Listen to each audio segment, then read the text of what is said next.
Hello, I'm Rebecca Kimbel. With all the news on polygamy as of late, with the movie The Outlaw Prophet, with Warren Jeffs being shown on Dateline and Unbreakable with Rebecca Musser, with Anderson Cooper and Mike Watkiss bringing shows on television lately,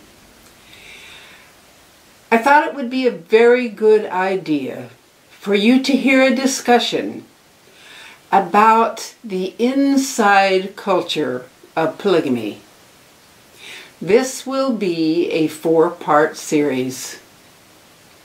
Our guest is Victoria Reynolds. Victoria and I have a lot in common. We were both raised in the AUB, the Apostolic United Brethren, which is the same polygamist group that Cody Brown and Sister Wives belong to. I was married into the FLDS. You all have heard of Warren Jeffs in the news and his numerous child brides. Warren Jeffs' father, Rulon Jeffs, performed my marriage when I was a child bride. If you saw the movie Outlaw Prophet, it was very, very close to being extremely authentic. I say close because the movie was kind compared to how we grew up. I am related to many famous polygamists. Tom Green, a former TV polygamist with 5 child brides, had 3 of them that were his stepdaughters. The youngest was my niece, Linda Coons. Rolling Stones magazine referred to the Kingston clan as America's most twisted crime family. I have nieces that are married into the Kingston clan. The most notorious polygamist of all is Ervil LeBaron. He was known as the Mormon Manson. He had approximately 30 people murdered.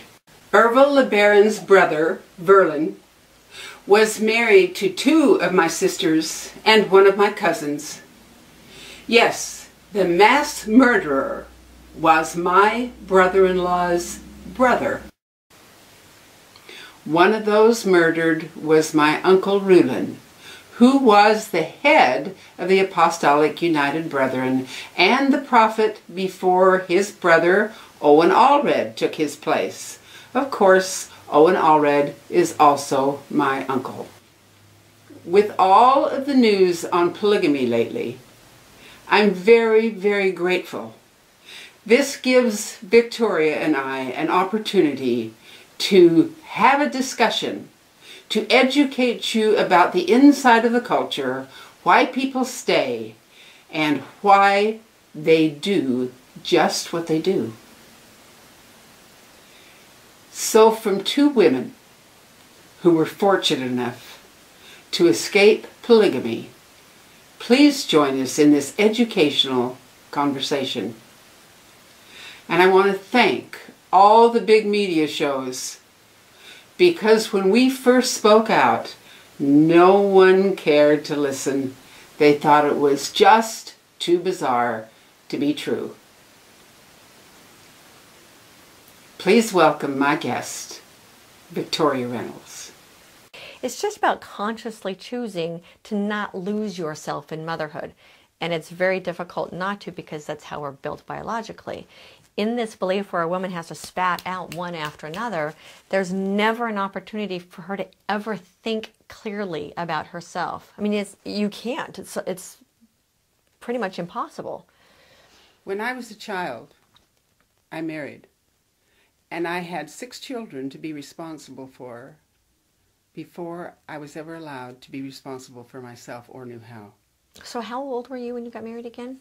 allegedly 15, but my birth certificate's a forgery. I grew 2.5 inches after the birth of my first child, and looking back on all the intimate circumstances, I seriously doubt that I was 15.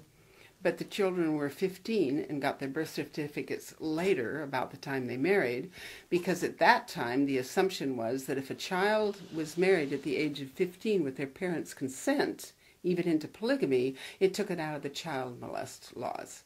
And I personally know 2 women that were married at 9 and 11, but it was a secret. They were allegedly not touched sexually until they became of age. Right, which at the time I understand was 14. Yes. Yeah. So and that was the case in a lot of states across America. The legal marrying age until fairly recently was 14 with parental consent. And it's only been the last few years where people have tried to say, oh, that's a little young. Well, our choices were defined for us. We could marry Uncle so-and-so or Uncle so-and-so, but we didn't have the right to marry outside the cult. Yeah. We'd be destroyed. Okay, so I have to clarify Uncle so-and-so and Uncle so-and-so. I mean, it really is kind of Uncle so-and-so. There's so much inbreeding there that it's a very strong chance that Uncle so-and-so really is your uncle. When I was really small growing up on the ranch, we called everybody aunt and uncle. I was told it was because if we were ever raided by the government, they would never be able to pinpoint what kids and what women belonged to which man. There would be no attachments to who belonged to whom. So everybody was aunt and uncle. Right. So in my particular case, because my parents were converts, none of those people were actually my aunts or uncles. Although, you know, when my sister married Uncle D, it was bizarre to even think of that in the real world that you would marry your uncle. He technically wasn't my uncle. We just called him Uncle D. My mom was given, before she died, as a plural wife to my uncle, who was already married to her sister. Right, and that's what I was saying. In my particular case, it wasn't really uncle. However, not that unusual for people to marry their uncles. Yeah, my dad married my mother's sister, so my dad was my uncle because he was married to my aunt. You know, they replace wives. They rearrange situations and assign a wife to somebody else or take them away or whatever if they don't like what a guy's doing. And Dad was independent. He wasn't going along with the AUB. Anyway, long story. At the end of my mother's life, she married Lyman Jessup, who served time in the Utah State Penitentiary with my father in 1945, as did my father-in-law. That my fate was sealed. Right. But anyway, Lyman Jessup was married to Mom's sister. So my mom married my uncle already. He was already my uncle. Then my dad was married to my mother's sister, so my aunt's husband would become my uncle, so my dad was my uncle. It was Uncle Daddy. That's true. Well, I know. I laugh because the whole polygonometry, as you call it, I would love to get my hands on a family tree because it is so screwed up and so twisted that I don't think the average person can even wrap their head around the idea that a girl can be her own grandmother. I mean, and it happens. Well, the reality is that I am related, literally blood related, to a lot of people. Have you heard of the disease called fumarus? I have. Tell our listening audience what that is and where it is the most prevalent ever. You know, it's a fascinating genetic disorder that is pretty much only confined to these polygamist communities and occurs specifically when certain families, when certain last names intermarry with certain other last names. But there's so much intermarrying going on. There really are only a dozen different names. It's fascinating. It's like, oh, okay, there's another. Okay, yeah.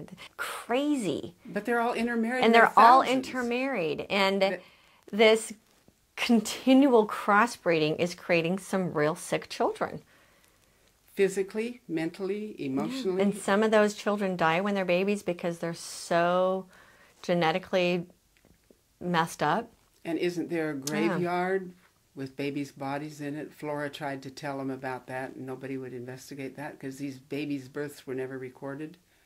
Oh, yeah, I have pictures of it. Sure. Yeah, I filmed it personally in Colorado City, the baby cemetery. Don't we have a friend who grew up in Kearns, right next to Salt Lake City, whose Mom had a baby and they just buried it in the backyard and didn't ever record it. Yes. Yes, we do. And this was extremely common. Well, and a lot of those births, very, very, very few of these women have children in the hospital or under any kind of professional medical care. So if they have a baby and the baby's a stillborn, it's nothing. It's as if that baby never existed. Well, if they have a baby and the child is not whole in any way, they blame the mother. She wasn't righteous enough. Never mind that her bloodlines crossed and recrossed before she ever had babies. Right. It's all her fault. Yeah. And she's a lesser human being because of it. Right, because a woman's worth is in her womb. Right. So she produces a child that's less than perfect, and it's her fault. Mm-hmm. That's the misperception. And, you know, as I was saying off camera, misperception causes blindness. Misperception causes blindness. That's a great statement because it does. Mm-hmm. And we were blind. We grew up blind and in fear of a bloodthirsty and terrifying God that said we had to live polygamy or we would never go to the highest degree of glory because only polygamists went. And right. With all the interbreeding, with all the malformed children, with all the lack of worldly evil education, with all of the privileges of knowledge withheld from us, we were God's chosen people, the only ones he loved, and the chosen and best people on earth, and the rest of the world was evil and wicked. Is that not true? Yes, and so here's one of those dichotomies, again, like the free will choice thing, another dichotomy that really frustrated me, tried to understand, was that it was not okay for us to be proud of ourselves. It was not okay for us to even look in the mirror and think we might be pretty. It was not okay to think highly of ourselves at all, and yet the level of arrogance toward people outside of our community was astounding. Yes, it's one of those, it's not okay to be prideful, but it is okay to be full of pride and arrogant if we're talking about Gentiles. Gentiles. The non-believer is lower than us. Isn't it amazing that the sacrifices you can get people to make if you throw them a title like God's chosen people? You are suffering because God loves you most. Right. That's what we were told. That's what we were taught. That God loves us, that suffering sharpens the sword. Suffering makes us better people. And in the same token, suffering comes from the devil. What? That makes no sense to me. For suffering because we were tempted by the devil, but suffering makes us better, and God loves the people who suffer the most. Like another one of those just very confusing beliefs. It's like, is it one or the other? Pick one. Well, my husband told me that I was immoral because I didn't think he should have all these wives. So I was immoral, and if I didn't change my attitude, I would end up in hell. Or worse. Destroyed. Destroyed. Yes. A woman who didn't lovingly embrace other wives, her soul would be destroyed. And yet, look how many women whose soul we saw destroyed. Mm-hmm. They aged out. They worked themselves to death. They died young. Depression, suicide, early death, emotional illnesses, physical illnesses are very prevalent in polygamist women. Right. So what they were experiencing was hell. It's not out there after you die. It's right smack here in physical reality, and they were in hell. You made the statement, if you choose to do nothing, it's still a choice. Mm-hmm. This is something polygamous women don't really understand. I don't think most people understand that. They really stand aside and watch their husbands beat their children unmercifully, or themselves, or take a child bride, or molest their children. Which is very child common. molest is very common in polygamy because there's no outside interference. It's a closed organization. Yeah, and the women aren't allowed to say anything. I mean, and children aren't allowed to say anything. If you say something bad about a man, any man, you're the one that's wrong. Right, because they have the power of God. They have the priesthood. Right. They're God's servants, and how dare you say anything bad about any man. So, child molestation is just runs horrifically through these communities. Yes, it does. Yeah. And I've spoken to so many women, and they thought they were the only one molested or raped when they were a child. But There are it's very few. really So hard. I was one time telling someone how I had been raped in high school, and this woman looked at me and said, "Who hasn't?" Whoa! I thought, wow, is it really that prevalent? That was the response. Who hasn't? As if that's the norm. But yet, I was told that if we were not virgins when we got married, we would be lesser human beings. We weren't fit to be married in the temple. Now, of course, they weren't proper LDS members. They didn't belong to the Church of Jesus Christ of Latter-day Saints. They just held that well, carrot over you. Yeah. Well, yeah, but they did make all their temple clothes and have their rituals and stuff outside the church. Yeah, but you know what? But we would have never been allowed in the temple to begin with. That's what's hysterical to me. Like the Mormon Church would ever allow us in the temple? Right. Nowhere near it. But they held that carrot over us. Right. They said you can never be married in the temple.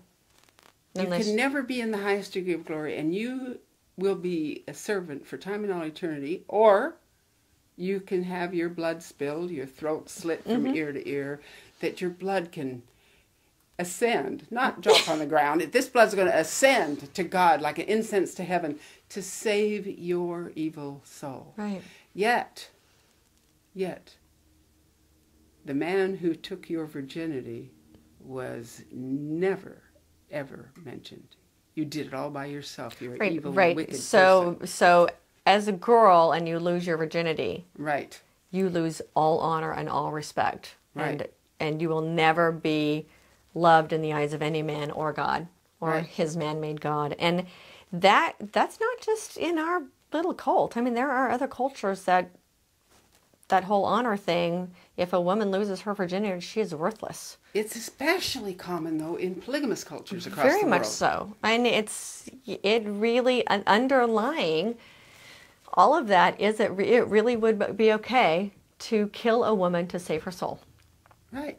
And I think they don't, it's illegal, but underlying all of that, there is that belief. But God's laws are higher than the laws of man, so it's okay to kill her. You don't have to, but God sanctioned it. And this is how we were taught. And if you really loved your daughter, you would do that. Yeah. And people say, well, they can say that, but nobody ever got killed. That is not true, is it? No. It's not something there's certainly not a rampage of honor killings, if you will, here in America in these polygamist beliefs, but there were a few that made the news. Yes, and there are quite a few that made the news. Ervil LeBaron had approximately 30 people murdered for disobedience, his own brother, and many other people, and he called them all honor killings because they didn't obey. And you can look him up on the web. He's called the Mormon Manson. He never was a Mormon as far as belonging to the Church of Jesus Christ of Latter-day Saints. But claiming and blaming Mormonism. Yeah. Blaming someone, a church, blaming a church they don't belong to. Blaming a church they don't even belong to, which is, I mean, for me, there's one part of me that really feels for the Mormon church. It's like, oh, would you please leave us out of it? I mean, it has nothing to do with the Mormon church. But they blame, along with the Mormon church, they blame history of the Mormon church for what they personally are doing today. Right. They blame history and a church they don't belong to, but they do it because it works. Yes. They have sanctuary in Utah because there was polygamy in early Mormonism. And I don't think that the Mormon people know how to deal with it. I don't think they know how to deal with it, so they don't. So Utah is a sanctuary for people that want to set themselves up as a prophet, and you can spell that any way you want to because it's very profitable. Yes. And create human slavery in the name of freedom of religion. Right, and as I've often said, that is the real meaning of taking God's name in vain. Yes, it is. Using God's name for your own vain purposes, and people do it all the time. And the way we were raised is a prime example of what that looks like. The bondage is worse than the child that didn't have that kind of spiritual coercion. If a child is sold as a child bride or in trafficking or sex trafficking without religion, she knows that she's a slave and she knows she's being mistreated, but it isn't compounded by threatening her soul to like it or not, or she will be damned forever. Right. So the you know, as you know, my area of focus is teaching self-worth, and what happens is that a soul's worth is actually tied to that. It is very, very hard to break out of those beliefs when your soul's worth is attached to that. It's one thing to be emotionally abused and work through emotional abuse, and there are therapists out there that know how to work through that.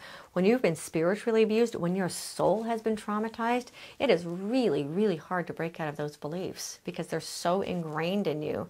Even the idea of leaving that environment is terrifying, because if they choose to leave, then their soul is damned for eternity.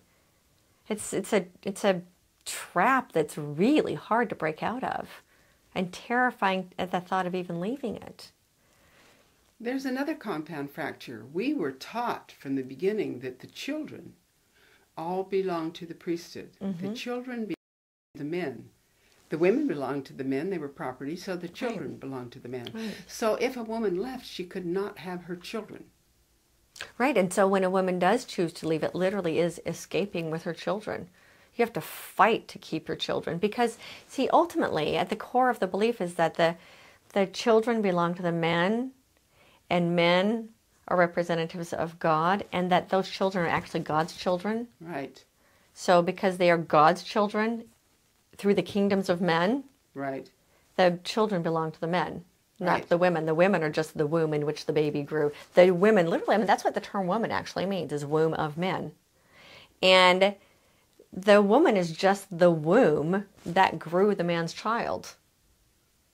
At the core of that, that's a belief that's thousands of years old, that we're finally starting to say, well, I'm sorry, I'm not going to buy into that anymore. But that's really where that belief stems from, is that the woman is nothing more than the womb for man's children. Even in the Kingston group, one of the Kingstons had committed crimes. He was abusive. He was a criminal. He was found guilty. And one of his plural wives escaped with 3 little children. And she lived in a car for a few days until she went to live with a friend that helped her out. And when she went to court, she left to protect her children from him because he was abusive. When she went to court, the court took those children away from her and gave them to him because he had the money, even though he had the criminal record. And this is happening over and over. And this fact terrorizes polygamous women to leave, because the polygamist men have the money and they have no recourse, no place to go, no education, all these children, not a way to provide for them. So in that panic and desperation to save their children, they don't leave and they have more children. Well, and not only that, it's not just that the children belong to the men, it's that the children belong to the religion as a whole. Right. And we see that really with the FLDS, where the men get kicked out for being supposedly unworthy, and their wives get reassigned to another man. And if the wife does have the courage to leave, or if the man gets kicked out, the children have to stay, because the children are property of the religion itself. That's right. Because they're God's children, not men's or women's children. Right. And so those children become enslaved to the religion. Now, what's fascinating is that those kids have no idea. Some of those kids in the FLDS have no idea who their parents actually are. They've been moved around so much within the religion. When you talk about children becoming property of the religion, let's talk about the economical property of the religion. And who's profiting from it. And how the prophet is profiting from it. Yes. Yeah. And the foundational belief of this particular organized money scheme is extremely prevalent in polygamous cults. As a matter of fact, I don't know one where it doesn't exist. But define to our listening audience the money trail. You know what? It's interesting, because one of the beliefs that I was raised with was this concept called united order. Right. And so my dad, my parents were one of the few people that joined for religious purposes. I mean, I know now, looking at all these people I grew up with, very few of them became converts because they believed it was what God wanted. An awful lot of them, or at least the men who became members because they were big, egotistical, I'm going to go get me more wives. And only a man with a humongous ego is even attracted to that lifestyle. Right. Who already has this need for control, because it's just such a prime environment to just control so many people, and this ego of building your own kingdom and having as many wives and as much sex as you could possibly want. It's totally ego driven. And so then you have men like my dad who joined the religion because he was reading, you know, some of the Mormon text from way back at the beginning of the Mormon Church, and he was convinced after reading this that if he wanted to get to the highest level of heaven, he had to. This was a commandment by God that he needed to live polygamy. Right. And my mom too. My mom said, "Oh, then she was never a religious person until she met my dad," and so she believed it too. When he said, "This is what God is really commanding us to do, and we need to do this if we really want to make it to the top of the pyramid." And so my parents converted to that way of life because they thought that's what God wanted them to do. And he would look around at some of the men in my community and just be dumbfounded. He remember him saying once, I think it was in high school, that the men in this community act like dogs after a female in heat. Right. Like as soon as a new woman would become available, as soon as a young girl was old enough to start looking at, they would just leech onto her and start fighting over who has the rights to her. I mean, how many men do you know said, "I got a revelation, this girl belongs to me"? It's literally like a, woo, fresh meat. And they, anyway, I got off course, but with this belief, this United Order belief, was that you turn 100% of everything you own over to the order. And that's what my dad did, and that's what a lot of people do. In order to stay in God's greatest graces, you own nothing. You give everything you own and everything you are, you dedicate and consecrate to the religion. My dad gave his entire paycheck. Every paycheck he got, he gave to the religion. Well, they misquoted the Bible the way they wanted to, and they said to give up all your worldly goods and follow me. Yeah, that we have these amazing minds that have the ability to interpret things. And to see it through any color of glasses and to that's see in our it, head. Well, and we all have our own unique perspective, which is why, you know, you can have two exact same circumstances and have two completely different perspectives, because every one of us is unique and every one of us has our own unique perception. The difference is that when you have your perception and you force other people to believe what your perception is, that's what happened here.